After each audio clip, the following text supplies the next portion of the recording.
Buenos días a todos. Pues hoy tengo una sorpresa, hoy tengo el placer de saludar y charlar un poquito con Javier Brey. Javier es el presidente de la Asociación Española del Hidrógeno. Él es ingeniero de telecomunicaciones, que por cierto, luego me explicarás qué hace un ingeniero de telecomunicaciones metido en esto. Lleva muchos años trabajando en el hidrógeno y probablemente sean las personas en España que más sabe de hidrógeno, de su producción, de su futura utilización, distribución. Y eso es lo que en principio me gustaría charlar con él durante este rato y hacerlo entretenido. Javier, buenos días, ¿cómo estás? Muy buenas, ¿qué tal, David? Un placer. Muy bien. La primera pregunta, ¿qué hace un ingeniero de telecomunicaciones metido en el hidrógeno?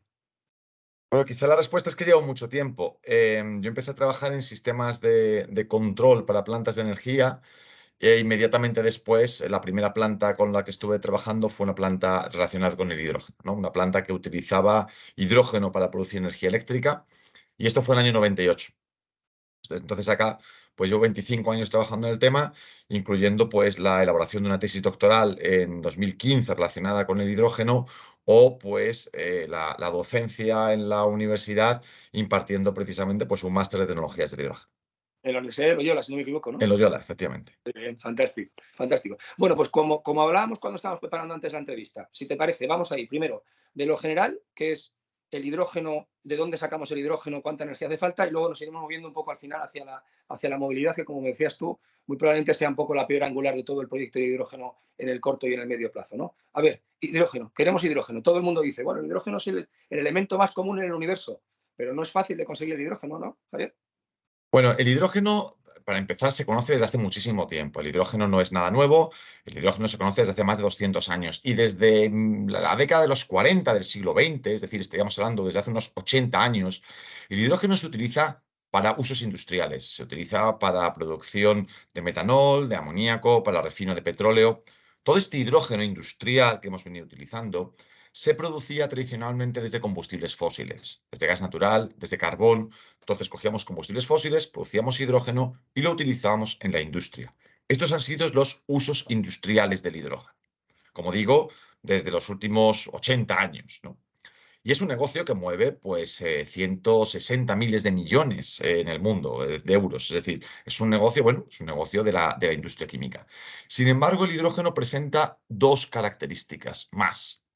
La primera, podemos producirlo no solo de esos combustibles fósiles, sino también lo podemos producir a partir de electrólisis del agua, es decir, mediante corriente eléctrica y agua podemos separar la molécula de agua en oxígeno e hidrógeno y quedarnos con el hidrógeno. Si esa energía eléctrica que alimenta la electrólisis tiene un origen renovable, podemos decir que ese hidrógeno tiene un origen renovable y por lo tanto no contamina. La segunda característica fundamental del hidrógeno es que es un combustible. Es decir, es un producto químico que además arde. Como arde, podemos transformar el hidrógeno, la energía química del hidrógeno, en energía térmica. Podemos hacer una barbacoa de hidrógeno. Pero como arde y emite calor, también podemos alimentar un motor y hacerlo girar. O podemos incluso hacer que ese motor produzca energía eléctrica. Pero más allá de eso, si lo que queremos es producir energía eléctrica a partir de hidrógeno, podemos utilizar lo que se denomina una pila de combustible. Un sistema que es la inversa de la electrólisis. Me coge hidrógeno, oxígeno del aire y los combina para formar agua y electricidad. Con lo cual, si lo ponemos todo junto, vemos que nosotros podemos producir hidrógeno desde renovables, cogiendo energía renovable y electrólisis, y ese hidrógeno podemos utilizarlo como un combustible. Y ese hidrógeno es un combustible limpio que puede transformarse en calor, en movimiento, energía mecánica, en electricidad. Merece la pena hacer unas cuantas puntualizaciones aquí. La primera, a partir de aquí es cuando viene todo el tema de los colores del hidrógeno. Un poco cuando empezó a hablarse hace unos años, 2, 3 años, de este esquema, para diferenciar este hidrógeno que tiene un origen verde, renovable, de un hidrógeno producido a partir de combustibles fósiles, es por lo que se le puso color y se dijo que ese hidrógeno renovable sería el hidrógeno verde. Al hidrógeno fósil se le llamó hidrógeno marrón o hidrógeno gris y han ido apareciendo otros colores, como el hidrógeno rosa correspondiente a la nuclear, o, por ejemplo, el hidrógeno amarillo, que es cuando estás conectado a red. O el hidrógeno azul, que es el de reformado de gas natural, pero con secuestro de CO2. Porque, evidentemente, si estamos produciendo hidrógeno desde gas natural, necesitamos gas natural como materia prima y emitimos CO2, a no ser que lo secuestremos. Con lo cual, el hidrógeno, digamos, verde, el hidrógeno del que hablamos cuando planteamos una economía basada en el hidrógeno, es hidrógeno de origen renovable. Aquí cabría hacer otra puntualización más. Ojo, puede que existan también en una determinada región otros hidrógenos renovables, como por ejemplo el hidrógeno producido pues, a partir de una biomasa o un biocombustible. Y luego, lo último que quería señalar, todo esto no es nuevo. Lo de los colores sí, lo de los colores tiene 2 o 3 años, pero el concepto de economía del hidrógeno, utilizar el hidrógeno como un combustible alternativo, esto viene de la década de los 70 del siglo XX, cuando en una conferencia de la Asociación Internacional de Energía del Hidrógeno se propuso un esquema basado en hidrógeno para hacer funcionar la sociedad, la economía. Y se le llamó economía del hidrógeno como contraposición a la economía basada en combustibles fósiles. Fenomenal. Perfecto, súper claro. Ahora, para producir hidrógeno me hace falta energía, bastante energía. ¿Cuál es, digamos, que la relación entre energía que utilizo para producir el hidrógeno y energía que me facilita el hidrógeno una vez que está producido y una vez que lo pongo en uso? O sea, ¿cómo hago que eso encaje? Bueno, efectivamente, para producir hidrógeno necesitamos energía. El hidrógeno es un combustible que hemos de producir. Siendo puristas, deberíamos llamarlo vector energético. Es una manera de almacenar y transportar la energía. Entonces, cogemos energía eléctrica, que puede tener diferentes orígenes, por supuesto, la hacemos discurrir esa corriente eléctrica por agua y separamos el oxígeno del hidrógeno. Y ya tengo un hidrógeno. Ese hidrógeno ahora lo voy a utilizar para, por ejemplo, mover un coche, mover un avión, calentar agua, calentar una casa. Lo puedo utilizar en un motor, en una pila de combustible. Dependiendo de cómo lo utilice, lo podré exprimir, entre comillas, más o menos. Pero el hidrógeno es un combustible enormemente eficiente y, por supuesto, es un combustible no contaminante. El tema de cuánta energía hace falta para producirlo. Pues, anecdóticamente te podría decir que en torno a 50 kilovatios hora para producir 1 kilogramo de hidrógeno. Pero aquí lo realmente importante es que esa energía va a tener un origen renovable y por lo tanto va a ser una energía local, una energía producida de un modo nacional, en una región, en España. ¿Qué quiere decir esto? Supongamos un esquema en el que una determinada región, España, va camino de aumentar sus energías renovables. Todos sabemos que hoy la energía renovable es fiable, es barata, es segura, nadie duda, ¿no?, de la energía fotovoltaica, de la energía eólica. Estas energías han reducido su coste entre 10 en la última década. Es decir, yo creo que están absolutamente testadas, probadas desde cualquier punto de vista. Sin embargo, tienen 2 problemas. Primer problema, no las podemos almacenar, no las podemos gestionar de una manera eficiente. Sí podemos hacer algún tipo de almacenamiento intradía, pero no podemos almacenar energía solar por 6 meses. Y segundo problema que tenemos, no llegan a todos los sectores. Es decir, hay un determinado número de sectores que se denominan sectores de difícil electrificación, a los cuales es complicado acceder con energía eléctrica. Y necesitamos otro tipo de combustible. Son los que hoy estamos alimentando con energía, por ejemplo, con gas natural o con gasolina, o con queroseno o con el combustible que sea. Bien, pues estas dos limitaciones de la energía renovable eléctrica, que serían, como te digo, su necesidad de gestión y almacenamiento y su dificultad de acceder a determinados sectores, son las que le complementa el hidrógeno. Pero si usamos hidrógeno como complemento de esas renovables, podemos llegar a un mix energético donde el 100% sea energía renovable. Podemos aumentar, en el caso de España, nuestro porcentaje de energía renovable hasta el máximo. De hecho, el PNIEC, el Plan Nacional Integrado de Energía y Clima, que está ahora mismo en revisión, habla de llegar a más de un 70% de energía renovable en el mix eléctrico para 2030, pero habla de un 100% para el año 2050. Es decir, habla de ir caminando hacia ese 100%. Y camino de ese 100%, vamos a encontrarnos con estaciones del año en las que nos sobra energía eléctrica. Energía eléctrica que si no almacenamos, vamos a perder, va a haber que parar esas plantas. Y sin embargo es una energía que vamos a necesitarla, a lo mejor en invierno o en otro sector. Eso permite el hidrógeno. El hidrógeno permite utilizar de una manera eficiente toda esa energía renovable, almacenarla y utilizarla en el momento y en el sector y en el lugar en el que nos haga falta. Me parece súper interesante, Javier, porque además a mí el concepto de vector energético me parece que es muy clarificador. Y cuando la gente pregunta, oye, ¿y por qué es partidario del coche de hidrógeno? Que lo soy. más que del coche eléctrico, que también lo soy, pero un poco menos. Digo, pues, bueno, el coche eléctrico necesita electricidad que se ha producido en algún sitio, que hasta que la lleva el coche eléctrico se ha disipado el 60% de la energía, y aunque es verdad que es muy eficiente, el hidrógeno es eso. El hidrógeno yo lo almaceno, cosa que no puedo hacer con la electricidad en la mayor parte de los casos, y lo puedo usar cuando quiero. O sea, me parece súper clarificador, fantástico. Entonces, Javier, ya tenemos el hidrógeno, ya tenemos la fuente de energía, ya hemos producido hidrógeno. Ahora, ¿cómo me llevo el hidrógeno hacia dónde voy a usarlo? Que luego hablaremos de dónde lo uso. Efectivamente, el hidrógeno tendríamos que hacer dos cosas básicamente con él. Una es almacenarlo y otra es transportarlo. Y si hablamos de transportarlo, deberíamos ser puristas y dividir en transporte y distribución. Simplificando enormemente, transporte es un tubo gordo y distribución es un tubo pequeño, ¿de acuerdo? Sería la capilaridad de ese transporte hacia el usuario final. Yendo primero a la parte de almacenamiento. Decía antes que el concepto de economía del hidrógeno se acuñó en los años 70. Eso hace 50 años. Oiga, ¿y qué ha pasado en estos 50 años para que no haya despegado esa economía del hidrógeno? Bueno, ha habido una serie de cosas que han ocurrido últimamente. Ese interés por la descarbonización, esa subida del precio de los combustibles fósiles, ese interés por asegurar el suministro, esa preocupación por la dependencia energética, pero también, seamos sinceros, a lo largo de estos 50 años se ha avanzado en la tecnología. La tecnología ha madurado, se ha industrializado, ha bajado de precio. Y eso ha ocurrido también en todo el asunto del transporte y en todo el asunto del almacenamiento. En cuanto a almacenamiento, ahora sin problemas se almacena hidrógeno a presiones de 700 veces la atmosférica, 700 bar, en depósitos tremendamente seguros y ligeros. Somos capaces de almacenar hidrógeno bajo tierra, del mismo modo que se almacena el gas natural. En Estados Unidos, por ejemplo, no sé si sabes que hay almacenamiento subterráneo en 400 cavernas de gas natural, que es la reserva estratégica de ese país. Pues bien, desde los años 80 operan también una caverna donde tienen 10 millones de metros cúbicos de hidrógeno metidos. Entonces, esa caverna, en Texas, ha probado sobradamente que el almacenamiento bajo tierra en hidrógeno es seguro.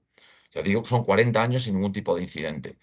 El almacenamiento bajo tierra se plantea como una de las alternativas para el almacenamiento de hidrógeno en antiguos yacimientos de gas natural que ahora estén abandonados, que ahora estén vacíos.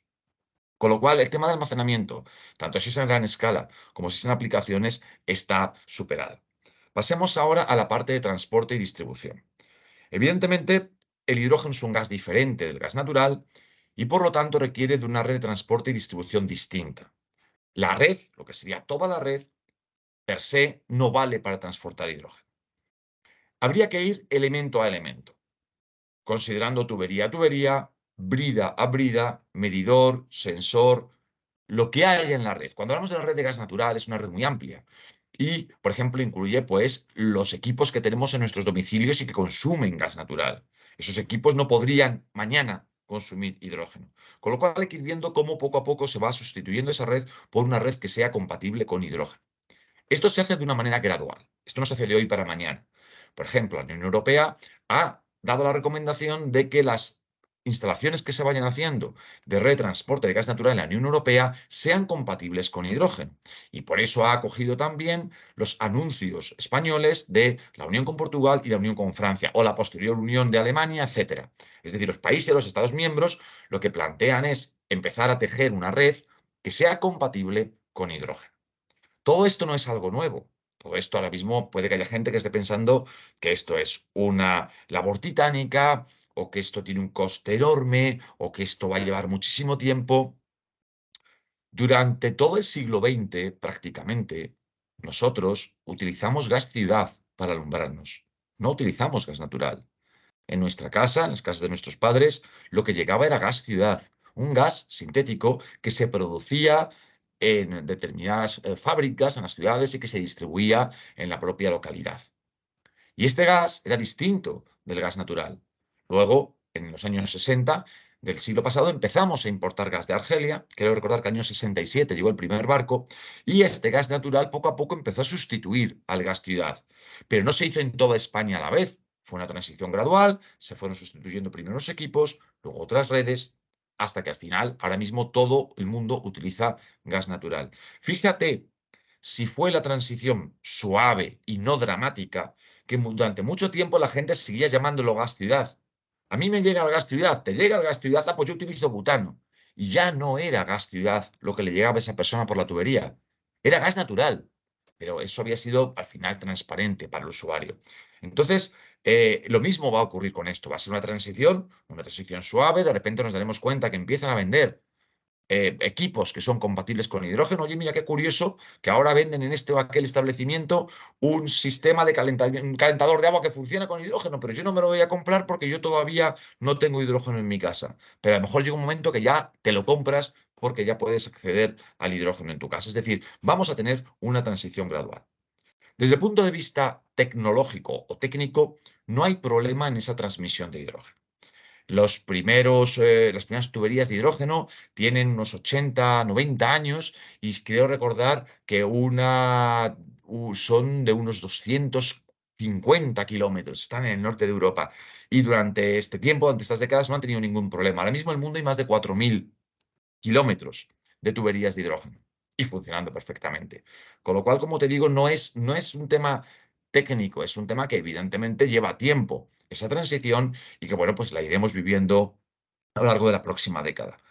Dentro de esa infraestructura que mencionas, de transporte y distribución, hay una pata fundamental que es la distribución a vehículos. Es decir, que exista una red de estaciones de servicio de hidrógeno que nos permita recargar un vehículo de hidrógeno. Yo no creo que esto sea una competición entre el vehículo eléctrico de baterías y el vehículo eléctrico de hidrógeno. Creo que son vehículos distintos. El vehículo eléctrico de baterías, hay usuarios que lo van a poder rellenar, recargar en su casa y que le va a dar una autonomía suficiente para ir al trabajo. Para ellos, el vehículo eléctrico de batería es una solución perfecta. Ujú. Sin embargo, el vehículo eléctrico de hidrógeno da solución a ese 80% de usuarios cuyo vehículo aparca en la calle, que no tienen dónde recargarlo, no tienen un sitio donde enchufarlo, no tienen un garaje o no tienen un parking privado donde enchufar el vehículo. O usuarios que desean tener una autonomía mayor, una autonomía de 700, 800, 1000 kilómetros, pues, y un coche potente, porque a lo mejor van 5 personas a la playa algún fin de semana. Entonces, el vehículo eléctrico de hidrógeno viene a solucionar ese problema de una manera muy similar al de los vehículos convencionales. Lleno mi vehículo de hidrógeno, que tardo 5 minutos y tengo esa autonomía que os comentaba mayor de 700 kilómetros. Pero evidentemente para esto necesito una estación de servicio de hidrógeno. Necesito que se produzca un hidrógeno, que por cierto, luego hablamos si quieres de la necesidad de producción de hidrógeno renovable, pero necesito que se produzca ese hidrógeno, que llegue a la estación de servicio y que yo lo pueda repostar. Y que haya un mínimo de estaciones de servicio de hidrógeno. Ujú. La actual directiva europea que se está aprobando plantea que haya una estación de servicio cada 100 kilómetros de carreteras europea, que a España le corresponden 11.000 kilómetros. Eso quiere decir que a España nos van a exigir 110 estaciones de servicio de hidrógeno para el año 2027, cuando ahora mismo solo tenemos 5. No es una labor titánica. Entre nuestros socios, entre los socios de la asociación, ya hay muchos interesados en empezar a desplegar una infraestructura de estaciones de servicio de hidrógeno. Se está esperando que llegue ese momento favorable para hacerlo. Ujú. Vale, pues aquí estamos tocando, ya hemos tocado casi los dos palos que nos faltaban, que era por un lado dónde almaceno y cómo distribuyo el hidrógeno y luego cómo me voy directamente y lo pongo en un coche en la calle. Tengo todavía un par de preguntas más, que son casi un poco de friki. Me gustaría saber por qué no se está ahora mismo el combustible sintético que está basado en el hidrógeno y que me parece, yo siempre soy muy partidario de la descarbonización, pero me parece que se está haciendo de manera un poco acelerada y que estamos tratando de correr cuando de momento solo podemos andar o trotar y que nos estamos poniendo objetivos que probablemente no van a ser conseguibles. Y eso va a frustrar a mucha gente y va a frustrar mucho negocio. Entonces, el combustible sintético, que está basado, como tú bien sabes, en el hidrógeno, me parece una solución bastante evidente porque no añade CO2 al sistema, recupera CO2 de la atmósfera, lo incluye en el combustible con hidrógeno y podemos circular y no estamos contaminando más de lo que ya estaba, con lo cual por lo menos hacemos un stop. ¿Qué está pasando con el combustible sintético? ¿Por qué no se está desarrollando más el combustible sintético? ¿Qué es lo que está fallando ahí, bajo tu punto de vista, Javier? Bueno, desde el punto de vista tecnológico, el combustible sintético, como bien dices, no tiene problema. Es decir, se conoce desde mediados del siglo pasado estas tecnologías de producción, de síntesis de un combustible sintético. Lo que ha pasado hasta ahora era que estos combustibles sintéticos, pues, no eran competitivos desde el punto de vista económico. Es decir, era más barato coger petróleo y producir gasolina, diésel, queroseno, los combustibles que queramos a partir de petróleo, a partir de un combustible fósil. Evidentemente, para que empecemos a pensar en combustibles alternativos, desde hidrógeno hasta combustibles sintéticos, hacen falta tres cosas. Por una parte, hace falta que la tecnología esté disponible, que tengamos esa capacidad de producir, pero no solo desde el punto de vista teórico, sino también desde el punto de vista práctico, que existan plantas. Y para que existan plantas de producción es necesario que haya un mercado. Y ese mercado no llega tampoco si no hay plantas de producción. Ojo que aquí tenemos un círculo vicioso que hay que salvar. ¿Y cómo se salva? Pues se salva primero a partir de incentivos, es decir, una posibilidad de romper ese círculo es a través de incentivos que al usuario nos animen a utilizar lo que sería más lógico, aunque sea más caro. Y eso se hace, pues, con subvenciones, por poner un ejemplo. La otra posibilidad es por regulación, es decir, que hay una cierta obligación de consumir o de utilizar un determinado porcentaje de combustibles sintéticos. Esto se hizo en el pasado con los biocombustibles, acuérdate. Había una norma que exigía que hubiese un blending, una mezcla de combustibles, de biocombustibles con los combustibles fósiles, con la idea de reducir las emisiones, con la idea de reducir la dependencia energética. Todo esto entonces hay que ponerlo junto, porque evidentemente al final tampoco podemos penalizar la economía del usuario. Hay que poner junto que esté maduro tecnológicamente, hay que poner junto que se hayan alcanzado precios competitivos, que exista un mercado, ver si hace o no falta, si es necesaria una cierta regulación o un cierto incentivo y a partir de ahí echar a rodar el mercado. Eh, y yo creo que muy ligado a todo esto y sobre todo a la parte de regulación, es también que tengamos un marco legal definido y estable. Y yo creo que esto es lo que nos está faltando, no solo en Europa, sino también en otros países del mundo, que nos diga, oiga, señores, pero entonces, ¿se prohíbe el coche de combustión interna o no se prohíbe? Porque si se prohíbe, ¿para qué queremos los combustibles sintéticos? Los combustibles sintéticos, ¿qué consideración van a tener? El hidrógeno verde, ¿qué es hidrógeno verde? Decía al principio que seguro, está todo el mundo claro, que el de electrólisis cuando la energía eléctrica proviene de energías renovables. Pero, ¿qué pasa con el producido a partir de una biomasa o de un biocombustible? Todo esto creo que tú dices, se está intentando correr mucho. Yo creo que hay un interés muy grande en correr mucho y eso es bueno, pero que hay cosas en las que vamos más lentos. Y una es en la regulación. Vamos a establecer un marco que diga cómo queremos actuar y vamos a ponerlo en marcha. E insisto, esto es a nivel europeo, incluso internacional. Fenomenal. Pues yo creo que hasta aquí, porque te prometí que vamos a estar 25 minutos, hemos estado algún minutillo más. Yo me quedaría charlando contigo 1 hora y media más porque me apasiona. Además, ya te dije que el otro día cuando estuve contigo lo explicaste maravillosamente bien. Te agradezco muchísimo que hayas empleado este rato, que sé que estás hasta arriba de trabajo, para contarnos un poco tu impresión sobre el hidrógeno. Muchísimas gracias y bueno, nos vemos si te parece dentro de poco. Es un placer. Muchísimas gracias. Gracias, Javier.